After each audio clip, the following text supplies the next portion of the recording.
I think the problem we have now is for the last 20 to 30 years, our defence force has been run down. We've deindustrialised as a country. And the Americans are asking, well, what value do you bring to the relationship? Welcome to Afternoon Light, the podcast of the Robert Menzies Institute, hosted by Georgina Downer. This year marks 75 years since the signing of the ANZUS Treaty, a defining moment in Australia's strategic history.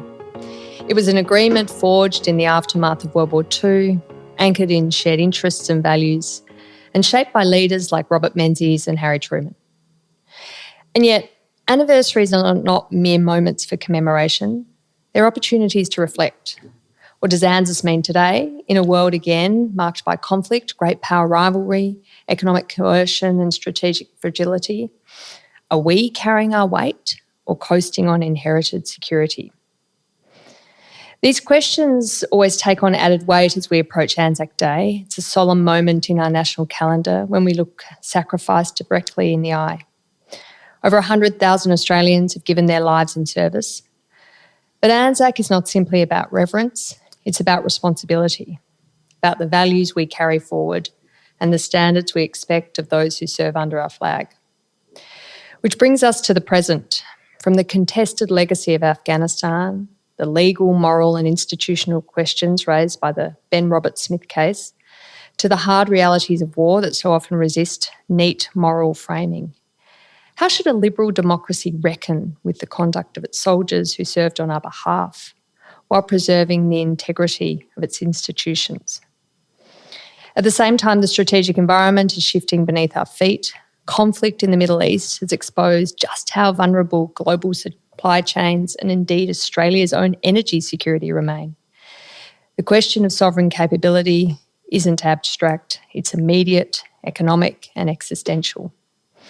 And then there are our domestic pressures: immigration, social cohesion, economic resilience. Can a nation sustain high population growth while maintaining the civic trust and shared purpose that underpin a functioning democracy? Or are we, as some argue, stretching our social fabric at precisely the moment we need it most? Well, to help us navigate these questions, I'm honoured to be joined today by someone who has seen both the realities of war and the demands of political life close up. The Shadow Minister for Industry and Sovereign Capability and the Federal Member for Canning, Andrew Hastie. Welcome to Afternoon Light. So good to be with you, Georgina. Oh, it's lovely to have you here in the old quad at Melbourne University, and you've seen our new exhibition, Menzies, the Man Who Made Modern Australia. It's wonderful that you were able to take some time to understand his stories, which you know well, of course. Yeah, it's an incredible display you have here. It's my first time onto the campus of the University of Melbourne, and such an impressive building that we're in. What was the name of it again? It was Old Quadrangle. Quadrangle, the history of the architecture, and then to have an exhibition for Robert Menzies here and the way you've curated it and set it up, it's really something special. Thank you. Oh, it's really important that his story is told, it's not forgotten, but I think most importantly the values that he stood for, that he explained to the Australian people at a time when it was a real clash between liberalism and socialism, and liberalism triumphed. That's right. It's now under great strain once again. We'll get to that. But you're here in Melbourne to deliver the 2026 Anzac oration for us at the Robert Menzies Institute.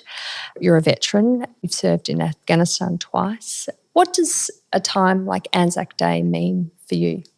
Anzac Day is very personal for me. My first memories of Anzac Day were in Sydney. My grandfather, Norman William Hastie, Distinguished Flying Cross, was a member of a RAF Catalina crew in World War II. He was shot very badly on the 31st of March 1945, doing an air-sea rescue in the Indonesian archipelago. And they saved the two downed aviators. He was kept alive by an American medic and then operated on by an American surgeon on Moritai Island. And my first memories of Anzac Day were watching him have a quiet beer with his mates after marching.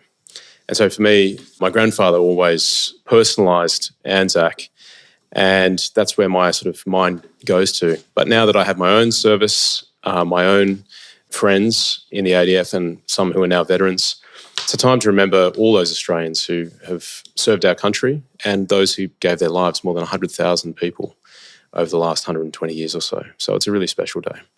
And just in Afghanistan alone, we lost 41 soldiers, and each one of those had their families, people who loved them. I was looking at their photographs today. The War Memorial has a lovely presentation of them, and you just think they were once little babies. They had mums, they had dads, and it must be a very difficult day, Anzac Day, as much as it is an important day to reflect and commemorate their service and sacrifice, but a difficult day to reflect on lives lost, friends lost. That's right. I knew quite a few people who were killed in Afghanistan. Cam Bed, MG, VC, who was killed in 2013. I remember asking him how he was doing at breakfast that morning before he got on the helicopters to go out, and was subsequently killed in action. And so when I see Cam's photo, when I see other photos of people that I knew, it really brings it home. And Anzac comes to life with the colour. I think a lot of people look at the photos from the First World War, a lot of it's black and white. It seems almost inaccessible, but when we reflect on soldiers who gave their life a decade or more ago, it really brings it home. Yeah. We have, of course, been rocked in the past few weeks by the arrest, rather, I guess, full frontal arrest at an airport of Ben Roberts-Smith. He's a VC winner, a decorated war veteran, a hero, but someone who will have to answer questions. He has been charged. I'm not going to ask you to comment on the specifics of that case, but this is a vexed question, isn't it? I mean, Australia has signed up to international treaties. We do not allow war crimes to be committed by members of the ADF, and we take those responsibilities seriously. We do believe in the rule of law and the international rules-based order, despite the fact it is very much fracturing at the moment. And we expect a lot of our soldiers, but the reality of being a soldier is that you are being asked by your country to fight for your country and, let's be honest, to kill for your country. So when you're faced with charges like those that have been laid and those issues, I mean, how do you respond as someone who has seen combat and, of course, is now in political life having to deal with the political realities and fallout of cases like that in the media and the public debate?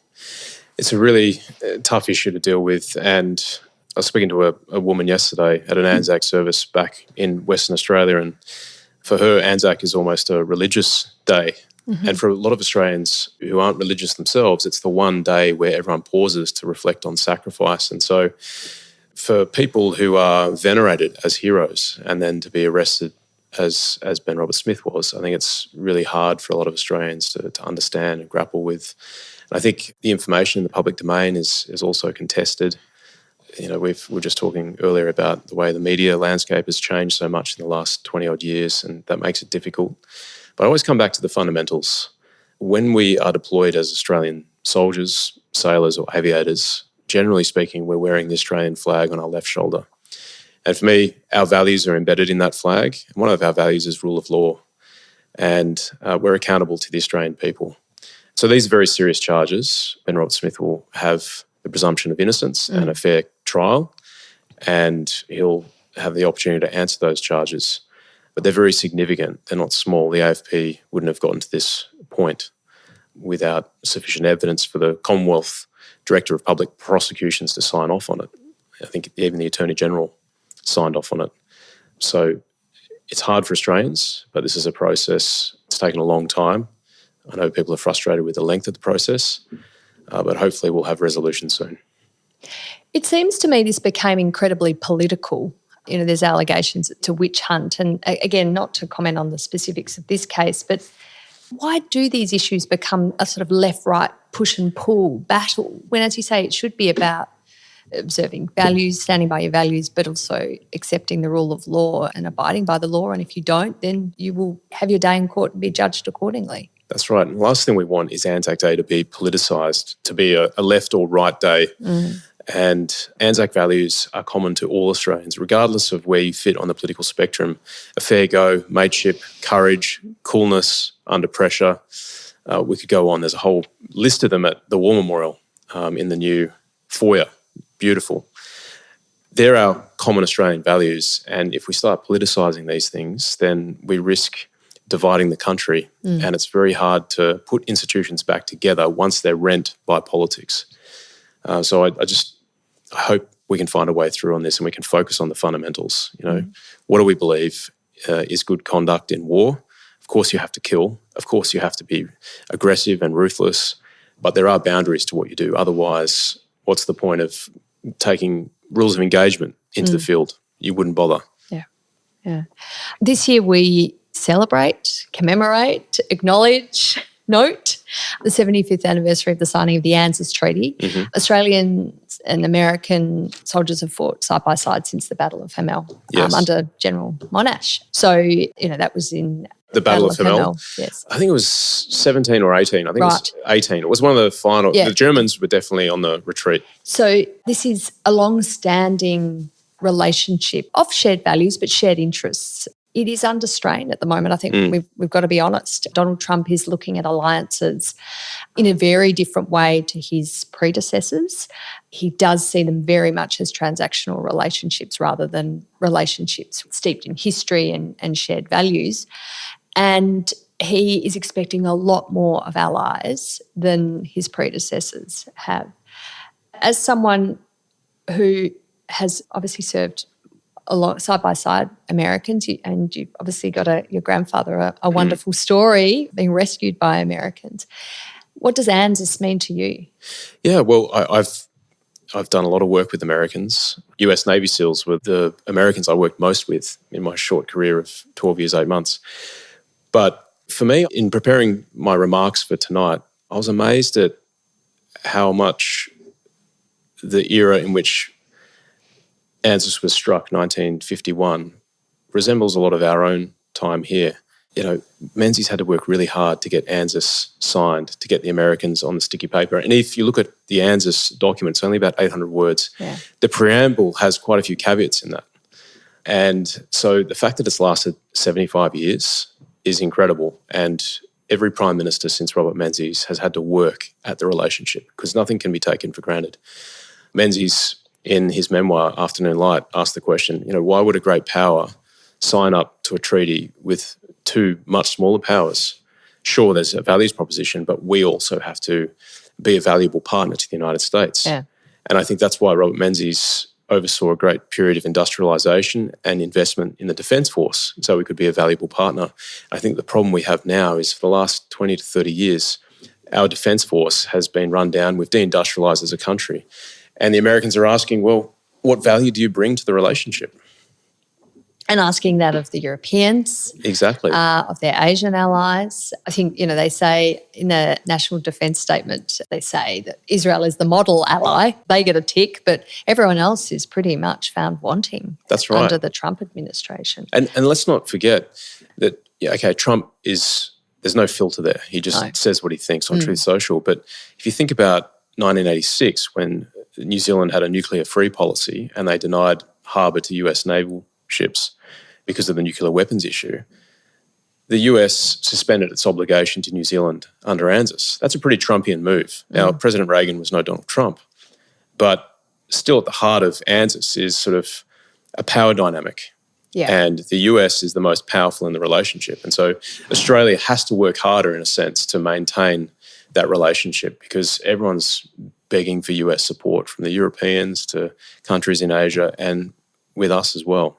I think ANZUS has really been swept up in a values paradigm through the Bush-Howard relationship. And we got into a habit of describing it in that way.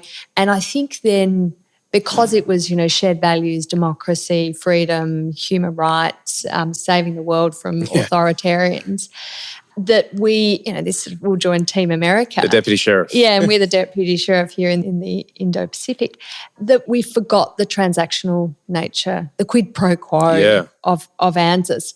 And it really is, I think, an ignorance of our history. You think of JFK, a darling of the left, a president who said to Robert Menzies, people have forgotten ANZUS in the 1960s, and if you want our help in Indonesia over Konfrontasi and you're worried about the threat of communism there, well, you can forget it because we're not coming. ANZUS won't be invoked and we won't be there. Yes. So forget about ANZUS. I mean, you obviously could never have imagined such language being exchanged with Bush and Howard, And of course, Howard invokes ANZUS when the United States attacked September 11, the one and only time it's been invoked. But I do think that period of history, the Howard Bush era, has made us unaware of what it really means to be an alliance partner and what's required of Australia. And yes, we're going to have to put up with the vagaries of different US presidents. But in the end, it's a transaction. It is a transaction. Yeah. And this is what I've discovered with Menzies. He writes in Afternoon Light, there's a chapter on our relations with the United States. He writes in sentimental ways about the relationship. But very quickly, he gets to the raw power calculus at the heart of it. And so Robert Menzies, I think, blended both, which explains how he was able to survive for 16 years as Prime Minister and strike the most significant national security arrangement probably in our country's history. And we have to be realistic if we're going to keep moving forward with ANZUS, and that means doing more. Yeah. Oh, look, we've been able to be helpful. We obviously set up the Northwest Cape Signals Base. Yes. We have been helpful in various conflicts that the United States has been involved in as part of our concerns in the Cold War about the spread of global communism. In Vietnam, obviously, is the most noteworthy. And then after the Menzies era, of course, in Iraq twice, in Afghanistan. We've done our bit, I think, internationally, but we have been found wanting when it comes to our own defence. I mean, I feel like we're having a huge wake-up call at the moment, but unfortunately the wake-up call, I feel, is too late. Defence capability can wither away over 2 decades, but you can't turn it on immediately. And I think that's what we found with the Red Sea. President Biden asked for a commitment from the Albanese government in 2023 for Operation Prosperity Guardian, which was to keep the Red Sea free from Houthis. And now, even if President Trump had asked us, there's some question about whether he has or hasn't. I assume he has, or the administration has asked us. I'm not convinced that we could send one of our Australian frigates and make sure that every man and woman on board that vessel had a fighting chance against Iranian drones or missiles.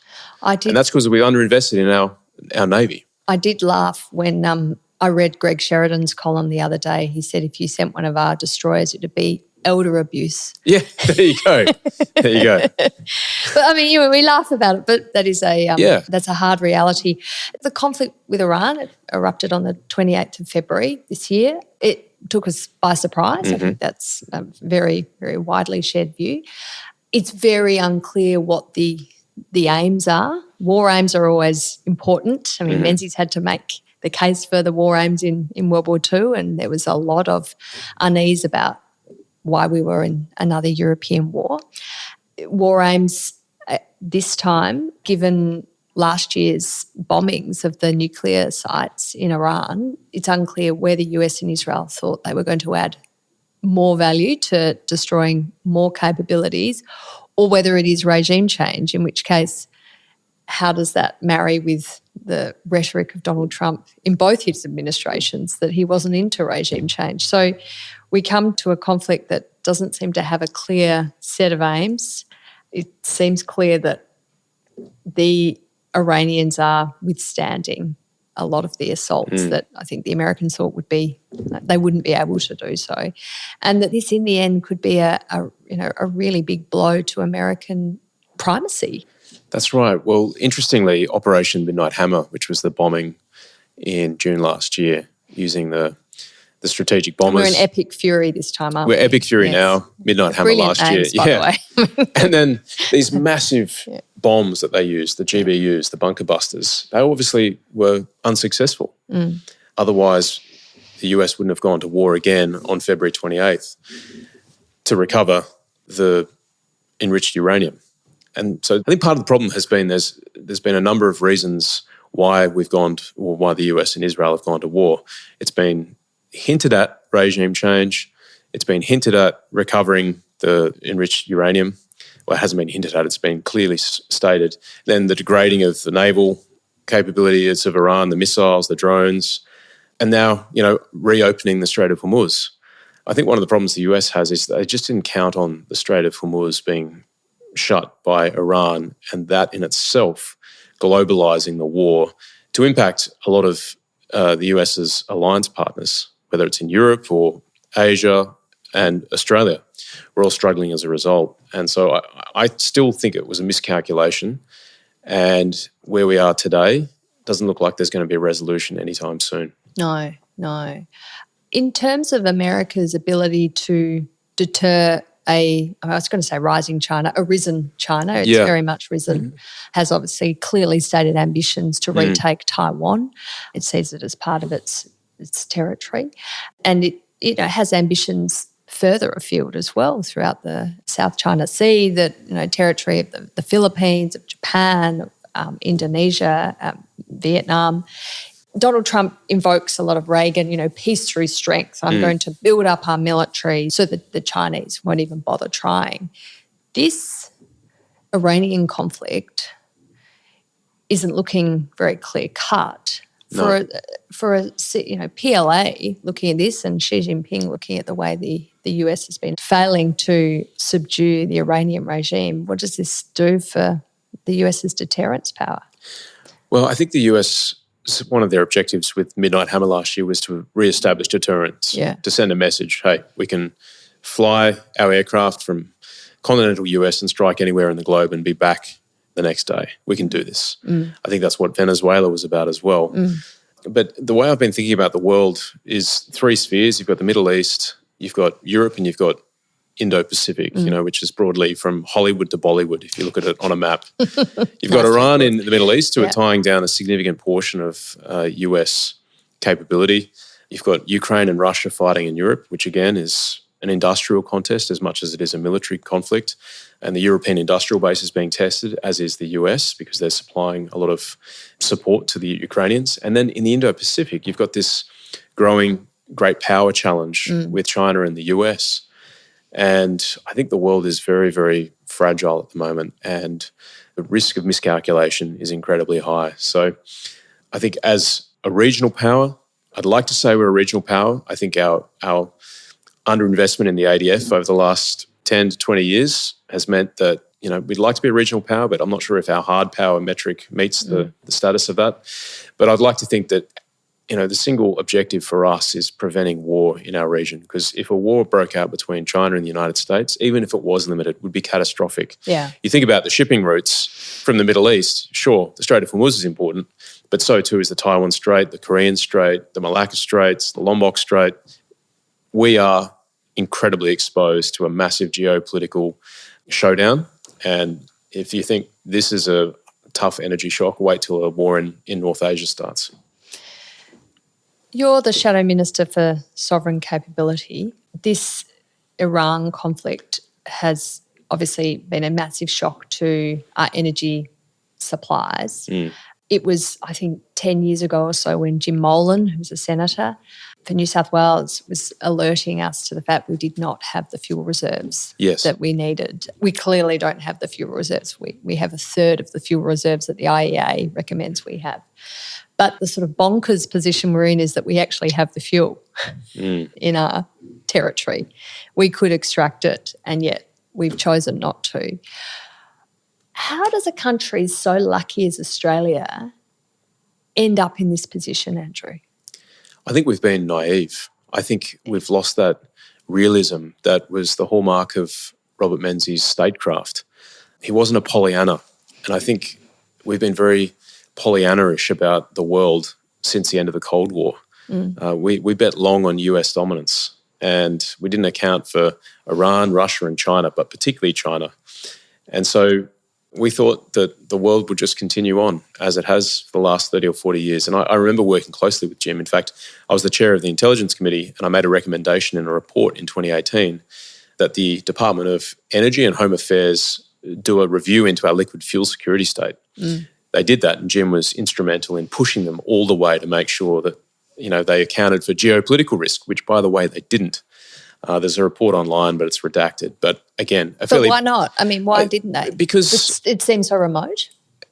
Remote, but I mean, if you look back at history, the Yom Kippur War in 1973 and the subsequent oil shock, that forced Australia and other countries into a recession.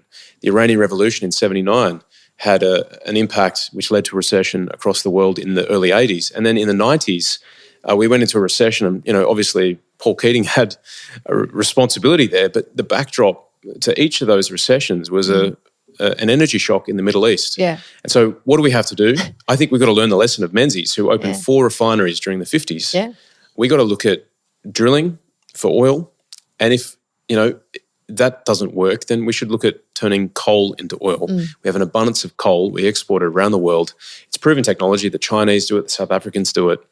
We could have an abundance of crude, which is critical for diesel and aviation, if we used coal. I mean, it does seem a no-brainer, and yet we've got governments who just don't do it, and they're both stripes too. Both stripes. Look. Is it because of net zero? Do you think we are so caught up in net zero at all costs? We must remove coal out of the Australian economy and energy system to the point where we actually are going to be putting ourselves in a situation we're facing now, economic, downturn, but also a security risk of the highest magnitude. Look, it's crazy. The world is going to continue to demand oil, gas and coal. It just so happens that we're one of the world's leading exporters of coal and gas to the world's biggest and fastest growing emitters. Countries like China, India, Japan, Korea. Their prosperity depends on the exportation of our coal and our gas, yet we limit it for the Australian people. Instead, we're buying a heap of solar and wind out of China, batteries out of China, and people are paying through the nose with their electricity bills. Like, it's super expensive. Yeah. And this is all because of public policy. So we've done it to ourselves. We've done it to ourselves, and I think it's partly because we bet long on the US being the dominant power. We've taken the lead of a lot of US presidents, particularly President Obama and President Biden with their green policies, their net zero stuff. And we haven't been realistic about the world. No, I do really worry about the future of our country. I feel like we are engaging in some sort of suicide mission. We have been a prosperous country, a smart country, a blessed country in terms of our natural resources. We have great values. We are a destination of choice for the migrants of the world. And yet these public policy decisions we make, our governments make, and we elect these governments and they keep making these decisions. So it's our fault as citizens, as voters too. That's right. Are just sending us into penury. And in the end, a Pax Americana, maybe that is in the past, but we also need to ask, what is the sort of world we want to live in? A world that is underpinned by US power? Or the alternative is a world underpinned by Chinese power? And what does that mean for our democracy? Because we saw what their demands were 5 years ago during COVID when we weren't towing the line on a COVID inquiry. It was interference in our democracy, interference in our freedoms, telling our think tanks what to say. Punitive trade practices, targeting our key sectors. Look, you're absolutely right. And I think this is where the sentimental side of Robert Menzies balances the realism.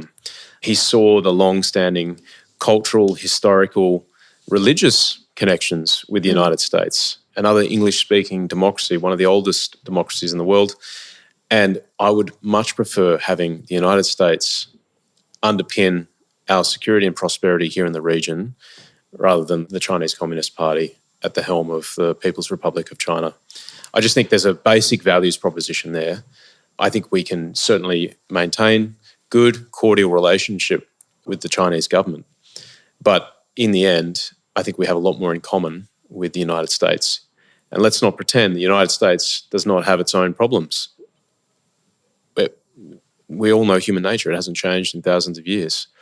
But I'd much prefer a country like the United States to be running things. Donald Trump won't be the president forever, despite the prognostications of many of his critics. He will have another couple of years and then we'll get another US president, potentially Democrat, maybe a Republican. Mm-hmm. Do you think this is an aberration, this moment, or do you think this, and I know that, predicting the future is for mugs, Andrew, so. Yeah, exactly. This is a game we play, but are we on a certain trajectory, or do you think that the US is going through a moment like many democracies around the world are going through a moment where the population doesn't like the status quo anymore? We're putting leaders in place who are disruptive. which Donald Trump certainly is, but they're also responding to grievances, aren't they? That's right. And we're seeing this across the world, as you said. We're seeing it in the UK. We saw it in New Zealand. Prime Minister Christopher Luxon only just survived I don't know what the numbers were, but he had to test his own authority with a confidence motion. I think he called a confidence motion against himself. Yeah, that's right. But they're behind in the polls, and Winston Peters looks, potentially like the next Prime Minister of New Zealand. New Zealand first guy, a bit like One Nation here. Yeah.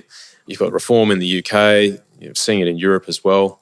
Look, I think populism is going to continue for some time, but people ultimately want competence. And the signal they're sending to governments across the world is that we're sick and tired of the status quo. You're not delivering. Our standard of living is dropping. We're going backwards economically. We feel like our culture is under assault. Government is intruding in areas that they shouldn't, like family. And this is part of the problem. We've politicised so many things, which is why we have so many arguments in areas that we never really used to debate. No. ANZAC was never political, but now it's becoming political. So I think the best thing we can do as Liberals is reflect on Robert Menzies' life and his leadership. Nothing is the same, but I think one thing that he did really well was prudence and competence. Two things he did really well: prudence and competence. He made sure that he moved with caution when he pursued policy, and he was competent when he delivered policy. And that's what people want. Yeah, well, absolutely. He was a champion of liberalism. He was. And it's Australian liberalism. We need to be clear. We're not North Americans. It doesn't mean left-wing policies. It was about freedom of the individual, that the home should be the centre of your family life and the individual's life. And we should be educated. We should take personal responsibility for ourselves, but our families and our communities. He did not want the state running the economy. He wanted private enterprise. He was pro-capitalism to a point, but he did think it needed to be moderated by the state. The state had a role. Yes. That's right. Yeah. I think, and to be fair, he kept a lot of the mandarins from the Chifley government in power as well. Yeah. The Seven Dwarfs. Yeah, there was a bit of Keynesian thinking in his government as well, but that was the time post-war. Yeah. So, but your point about the home being the centre of kind of Australian life or the Australian dream, even Menzies' vision for the average Australian now seems unachievable, which is why we're getting these really sharp signals from the Australian people.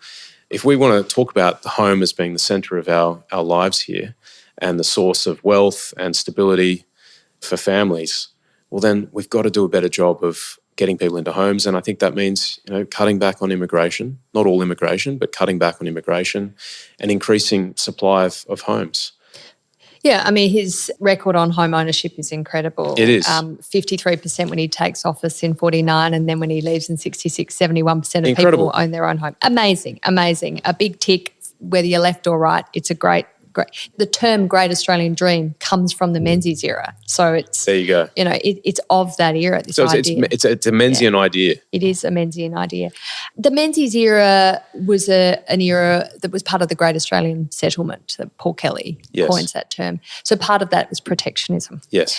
You have been vocal in admiration for Australia's car manufacturing. Sure.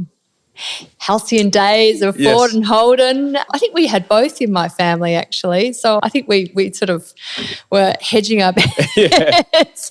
That was, I guess, my father, ever the politician. Yeah. But in the end, I'm on the side of don't subsidise these industries. I appreciate there were a lot of supply chain benefits, and of course, beyond just being able to produce our own cars in our own country.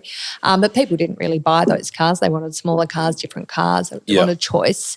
What is your view on revitalising manufacturing in Australia, I guess reindustrialising Australia? Yeah. Well, when I talk about advanced manufacturing, I talk about capability, which is not to focus on the end good, i.e. cars. Yeah. I use the car in that short reel that I did to make a point that we used to make things of value that were complex and at scale. We don't do that anymore. And I think that's where a lot of the nostalgia comes from. So I'd love to see an advanced manufacturing capability, which means that in a crisis you can push capital, labour, plant and equipment into strategic sectors that need it. So in wartime, obviously it'll be making munitions and equipment. We might have another medical emergency where we need to push advanced manufacturing capability into the medical area. It's got an agricultural application, space, you can go on. We want our economy, I think, looking like a Swiss Army knife, adaptive, multifunctional, and, a tool for the Australian people, whereas at the moment, I think we look more like a butter knife.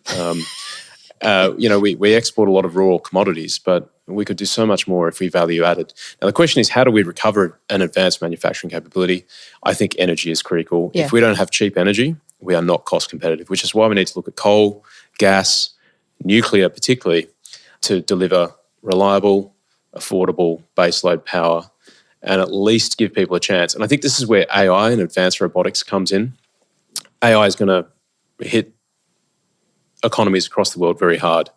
It's coming whether we like it or not. And so I think we need to really start talking about how we harness that. And I think one of the ways we recover advanced manufacturing and our supply chains is through the integration of AI and robotics. Now, it's going to look differently, but we can create jobs around that, I think. And we've at least got to be open to it because a lot of other countries are doing exactly that. You were speaking earlier about us, drinking the post-Cold War Kool-Aid, the end of history. With, liberalism won, yay, free market, free trade, the way forward, bring China into the WTO. Yes. We'll trade them into democracy, basically. Yes. And, countries that trade with each other don't go to war with each other. I mean, Germany and Britain. Has that not been proved completely wrong? Exactly. But, I mean, this idea that, for example, China produces heart medication, apparently, for the United States, and they have a lot of cardiac disease. Yes. So if there was a conflict, some sort of economic coercion engaged in withdraw the cardiac medication from the United States, and all these, poor sods start having heart attacks with no medication. I mean, there's a lot of things that are less obvious. They're not necessarily strategic capabilities that we're talking about. They're things that we just, think are relatively benign that could actually cripple us. I mean, energy, we think it is strategic. Of course, we need it. Anything that is military or military adjacent is strategic. Ports, telcos, yes, strategic. But when we're getting to sort of pharmaceuticals, I mean, what isn't strategic, Andrew? And so, I mean, do we give up on free trade like Donald Trump's basically doing? Well, I don't think we give up on free trade. I just think we should get out of the abstractions of economics 101. We're told that comparative advantage is discovered. I think it's directed. There's a reason why Taiwan makes microchips. Yeah. Not because of their geographical advantage up there. It's because they've chosen to make them there. Yeah. And so we have an abundance of critical minerals. We've got to work out what we want to be good at and then go after it. And I think the government has a role in setting strategic direction. Of course, we want the private enterprise to do things. They're always going to do things more efficiently.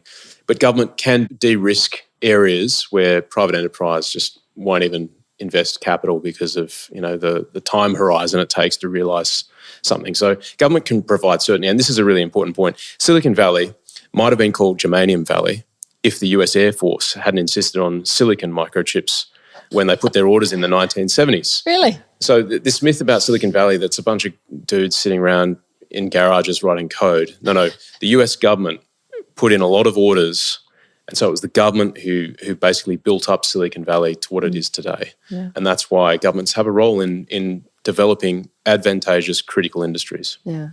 The final topic I wanted to raise with you is the issue of immigration. The Menzies era, obviously the second Menzies government, 49 to 66, the post-war era, he takes over from Chifley, embraces the post-war immigration program. Millions of people come from Europe and they come to Australia. They become new Australians. That's another term that was coined during that time. And they are welcomed into the Australian community with relatively high levels of social cohesion. They became citizens of Australia. We had the Good Neighbour movement. We had Australia Day citizenship ceremonies. People were expected to assimilate. Yes, bring their culture and traditions, but become an Australian and adopt our values, make their own way and buy their own homes, work, pay for their way of life. Immigration's popularity ebbs and flows with the economic conditions, and one of the reasons why immigration was relatively straightforward. In the Menzies era, despite the high levels, was because it was a golden era of economic growth. We are going through a very tough time. I mean, cost of living is a major issue. Obviously, the current fuel crisis is really hurting everyone in the economy. And immigration is on the nose, big time, big time. It's a big issue. Angus Taylor, the leader of the Federal Liberal Party, announced a policy where he said that new migrants, aspiring migrants to Australia should be tested on their values. And this generated huge opposition from his opponents, the political left. And I was sort of perplexed by that. I mean, not surprised, but I am perplexed by that because Australian values, I mean, we can debate what they are, but I think largely we would agree, whether you were left or right, on what they are. I mean, why is that too much to ask? I thought it was quite a hysterical intervention from Paul Keating. Yeah, it's odd, isn't it? If you become an Australian citizen, there's an expectation that you speak English, you know a bit of our history, you support our values, you commit to being a citizen that contributes, not just takes. And that's pretty fundamental and basic stuff. Yeah. And as you said, it doesn't matter what colour you are, it doesn't matter what your religious background, your ethnic background is. To be an Australian is to sign up to those things that I just outlined. If that's controversial, then we're in a world of hurt. And I think this is partly why it's really important that we start, telling a good story about Australia. If we keep apologising for our history and telling kids that our country is a stolen possession of Indigenous Australians, if we keep telling them that, this isn't a legitimate project, people aren't going to sign up to it. And why would migrants? Migrants get here and they say, well, you guys don't even believe in it, why should I? And then you break down into separatism and all the rest of it. So I think a positive vision for the nation is sorely lacking from the Albanese government, and that's something that Angus Taylor will bring. Yeah. Well, on that note, thank you very much, Andrew Hastie. It's been a wonderful discussion. Thanks, Georgina.